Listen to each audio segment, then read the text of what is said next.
ನಲ್ಲಿ ದೊಡ್ಡ ಮಾಡಿ ತೋರಿಸ್ತೇನೆ. ಇದು ಬ್ಲಾಂಕೆಟಿಂಗ್ ಅಂತ. ಈ ಗೋಣಿಯನ್ನು ಒತ್ತೆ ಮಾಡಬೇಕು ನಾವು. ಈ ಬೆಂಕಿ ಅಂದ್ರೆ ನೋಡು ಬೆಂಕಿ ಯಾವ ರೀತಿ ಹೋಗ್ಕೊಂಡು ಅಂತ.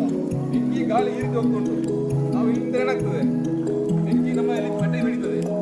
ಆಗ ನಾವು ಬ್ಯಾಕ್ ಸೈಡ್ ಬಂದು ಪೊಸಿಷನ್ ನೋಡಿ ಪೊಸಿಷನ್ ನಿಲ್ಬೇಕು. ಇಷ್ಟೇ ಬೆಂಕಿ ಅಂದೇ ಆಯ್ತಾ. ಯಾವಾಗಲೂ ಬೆಂಕಿ ಅಂದಿಸುವಾಗ ಬೆಂಕಿ ಡೈರೆಕ್ಷನ್ ನೋಡ್ಬೇಕು. ಯಾವ ರೀತಿ ಬೆಂಕಿ ಜೋಳ ಹೋಗ್ತಾ ಉಂಟಂತ ಅದರ ಬ್ಯಾಕ್ ಸೈಡ್ ಬರಬೇಕು. ಅದರ ಅಪೋಸಿಟ್ ಹೋಗ್ಬಾರ್ದು ನಾವು.